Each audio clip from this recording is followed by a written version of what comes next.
અમદાવાદ શહેરમાં આવેલા બાપુનગર વિસ્તારમાં અસામાજિક તત્વોનો આતંક ફેલાયો છે। ત્યારે બાપુનગરમાં આવેલી સોનારિયાની ચાલીમાં ખુલ્લેઆમ દેશી દારૂના અડ્ડા ચાલે છે। આ અસામાજિક તત્વો છેલ્લા 2 વર્ષથી અવારનવાર તીક્ષ્ણ હથિયાર લઈને આતંક મચાવે છે।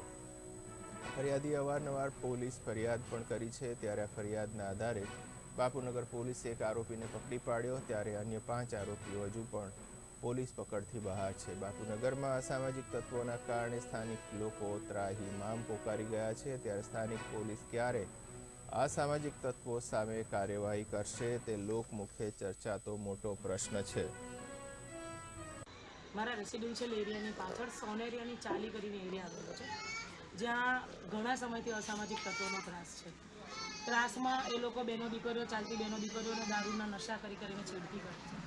છરી ચપ્પા લઈને સ્થાનિક રહીશોને ડરાવવા ધમકાવવાના ધંધા કરે છે, નશાખોરી કરે છે, ગાળાગાળી કરવી, અભદ્ર વ્યવહાર કરવા, આવા ગેરવર્તણૂક છેલ્લા લગભગ બે અઢી વર્ષથી ચાલે છે।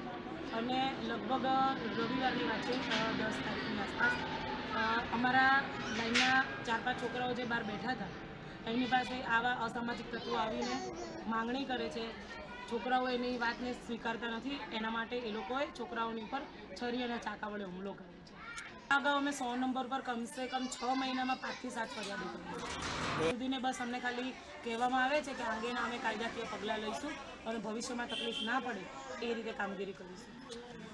લગભગ અમે અરજી કરી અને 100 નંબર બોલાયા પછી અને આખો બનાવ બન્યા પછી લગભગ 48 કલાક ઉપરનો સમય થવા આવ્યો છે। 6 આરોપીઓમાંનો એક જ આરોપી અત્યારે કસ્ટડીમાં છે અને બાકીના 5 આરોપીઓ બિંદાસ કરી રહ્યા છે।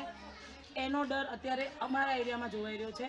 અમે લોકો દરવાજા સોસાયટીના બંધ કરીને લગભગ ઘરની બહાર નીકળતા ડરીએ છીએ, એવો માહોલ છે।